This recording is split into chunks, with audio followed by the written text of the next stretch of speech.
রওনা দিলাম মেঘালয়। গুয়াহাটি থেকে মেঘালয়ের উদ্দেশ্যে যাব শিলং।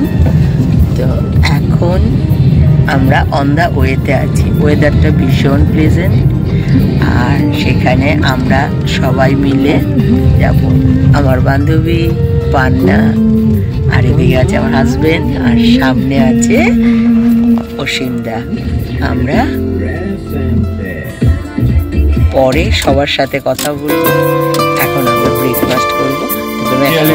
মেঘালয়ের ভেতরেই ঢুকে গেছি।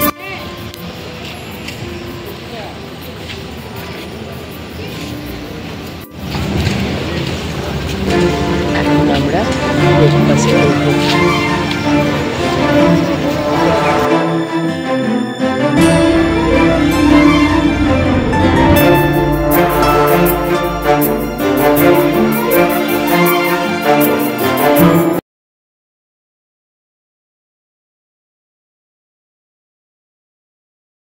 ওয়েদারের উপর গাছ ডিপেন্ড করে। আমাদের এখানে কলিয়াস গাছগুলিকে আমরা যত্নের মধ্য দিয়ে যতটুকু করি, এখানে নেচারের মধ্যে এগুলি এত সুন্দর হয়ে আছে, এই জন্য মনে হয় প্রকৃতি তার মতোই থাকে আর তাকে সুন্দর করে তোলে। আর আমরা ওই প্রকৃতি থেকে যা নেই, সেই যদি সঠিকভাবে ওইখানে না পায়, তখনই একটু অন্য নেচারের সাথে কথা বলতে যাচ্ছি। আর মেঘালয় মানে মেঘ যার বাড়ি, ওইখানে ওই মেঘটাই দেখতে যাচ্ছি। দেখি কতটুকু সম্ভব।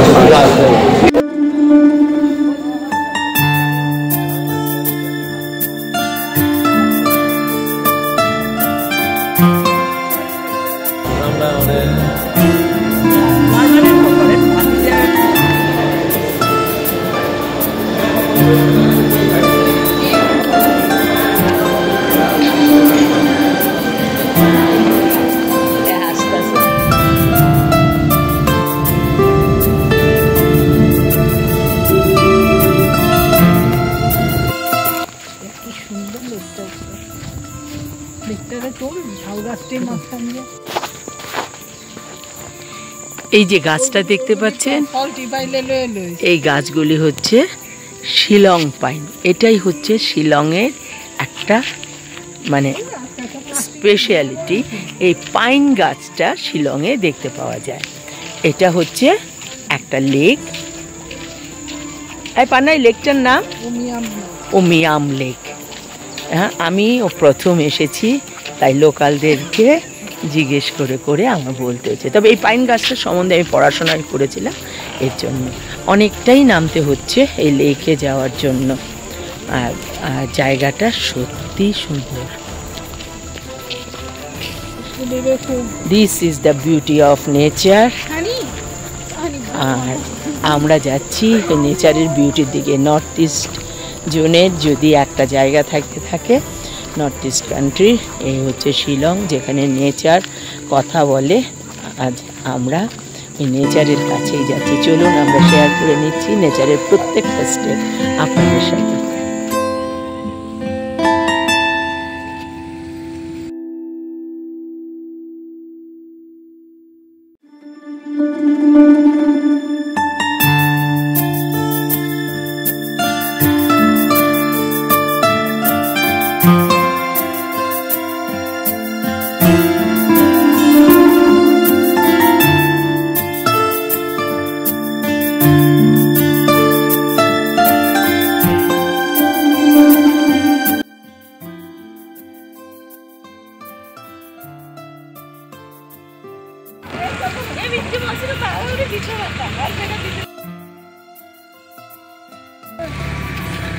এই হচ্ছে মেঘালয়, মানে মেঘের বাড়ি।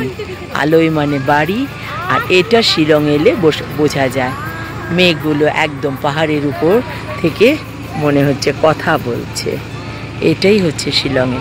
তবে ওয়েদারটা যে এতটুকু ঠান্ডা ভেবেছিলাম ততটুকু না, 25 ডিগ্রি, এর মধ্যেই এইটুকু। যাই হোক, যার জন্য ভালো করে দেখতে পাচ্ছি, না হলে তো আর এটাও দেখতে পারতাম না। 25 ডিগ্রিতে থাকা যায়, ঠান্ডাও না গরমও না, ভালো ওয়েদার, ভালো লাগছে। সেই সেই বরফ পড়া সেটা কিন্তু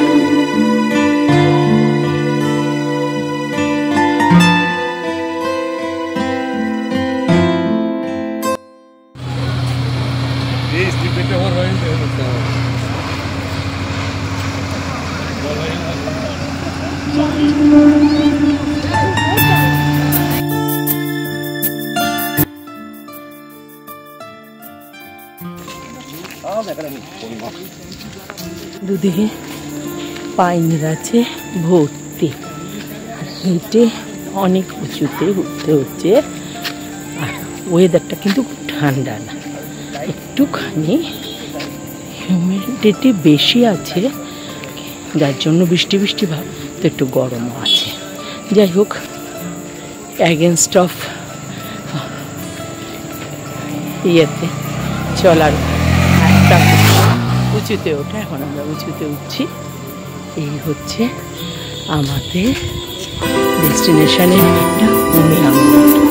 আর পরেরটা আমাদের সাথে শেয়ার করছে। চলুন।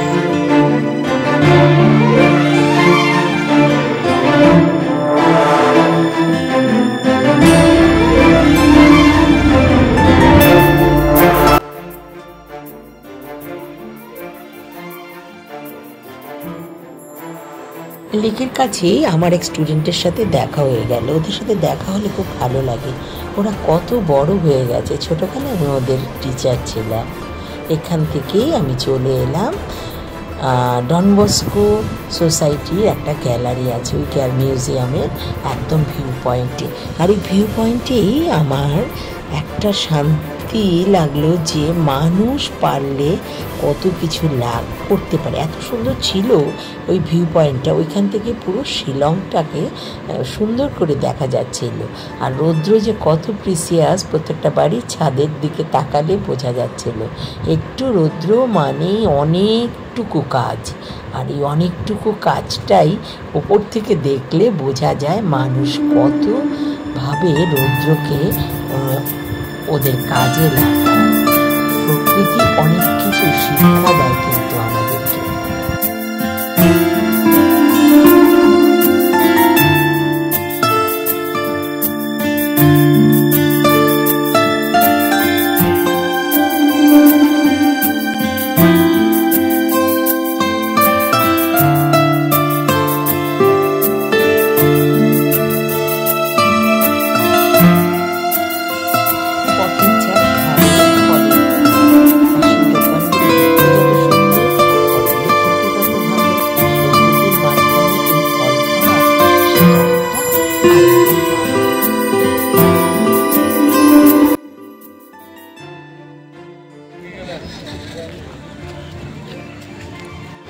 ওদের তৈরি পোশাক ওরা নিজেরাই পরে, তাই এই তৈরি করাটার মধ্যে যে কত আনন্দ ওদের চেহারাতেই বোঝা যাচ্ছিল। একটা সাইডের দোকানে দেখছিলাম ওরা বানাচ্ছিল, জিজ্ঞেস করলাম কি নাম, যে নামটা বলেছিল সে নামটা আমি ঠিক উচ্চারণ করতে পারিনি, তো ভালোই লাগলো।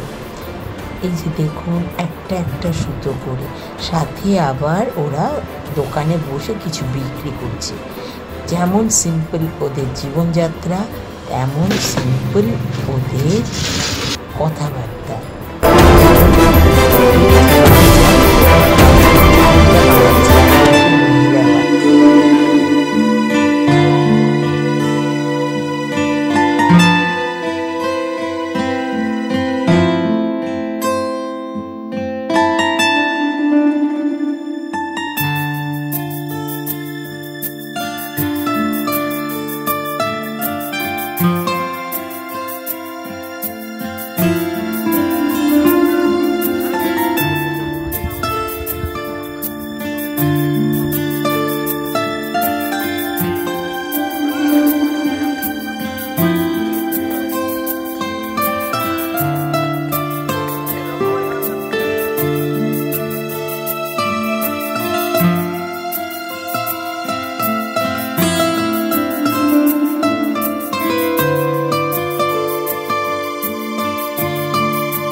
যাচ্ছি এলিফ্যান্ট ফলসের দিকে। আর একটু আওয়াজ শুনুন, প্রকৃতি কত গর্জন করে দেখুন।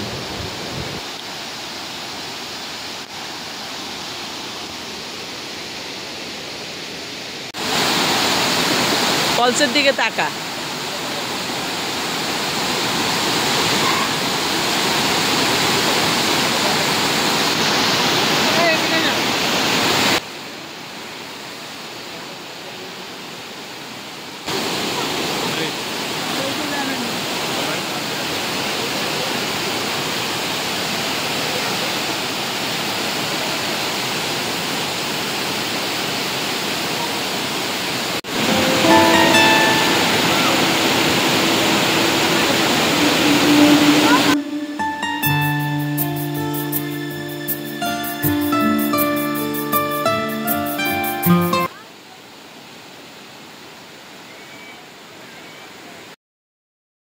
ভয়েস ওভার দিচ্ছি, আওয়াজটা ক্লিয়ার আসছিল না। এখানে 3টা ফলস একসাথে আছে, যে 3টা ফলসের মধ্যে আমরা প্রথম ফলসটাই দেখলাম, আর দ্বিতীয় দুটো একদম ভেতর দিকে, যেখানে আমার যেতে একটু ভয় করছিল। সবাই যাচ্ছিল, আমি তো একটু ভীতু, আমি আর যাইনি। তা উপর থেকেই দেখছিলাম, সত্যি কি অদ্ভুত প্রকৃতি। দুপুরবেলায় মনে হচ্ছিল সন্ধে গড়িয়ে এসেছে, শুধু শুধু জল আর গাছ আর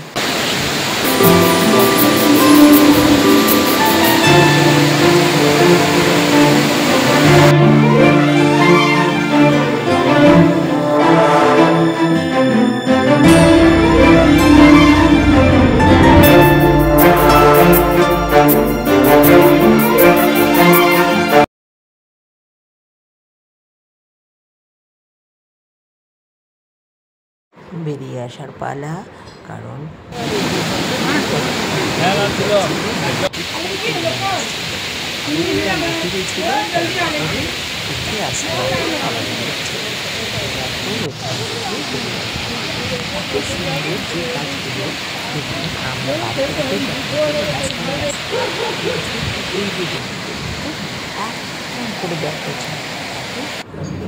সমস্ত কাজের ফার্মগুলো দেখুন কীভাবে হয়ে আছে। আর আমরা দুটো ফার্মের টপ নিয়ে কোথায় যাই, কী করে রাখি, কত চিন্তা করি। সবজি এত ফ্রেশ, এগুলো সবজি সাজানোটা দেখুন কী সুন্দর করে বিক্রির জন্য সাজানো হয়েছে। এটাই বলে প্রকৃতির কাছে থাকলে প্রকৃতিকে যত্ন করতে হয়, এখানে দেখা যায় তা। This is my Shillong tour. এখন আমরা হোটেলের দিকে ফিরছি, তা গুয়াহাটি হোটেলের দিকে যাব। সকাল থেকে ভালোই ঘুরলাম। আর যেটা বলছি, যেটা না বললে আপনারা বুঝতে পারবেন না, এখানে ওয়েদারটা মানে এই জুন মাসে যেমন থাকা দরকার সে তেমনই আছে, ঠান্ডা। তবে সেই ঠান্ডাটা আপনার আমার জন্য ভালো। আমাদের যে ঠান্ডাটা আসে অক্টোবরে, এই রকম ওয়েদার, এবং এটাই নাকি ওদের থাকে। আর যদি কনকনে ভাবটা পেতে হয় তাহলে না অক্টোবর, নভেম্বর, ডিসেম্বরে আসতে হবে।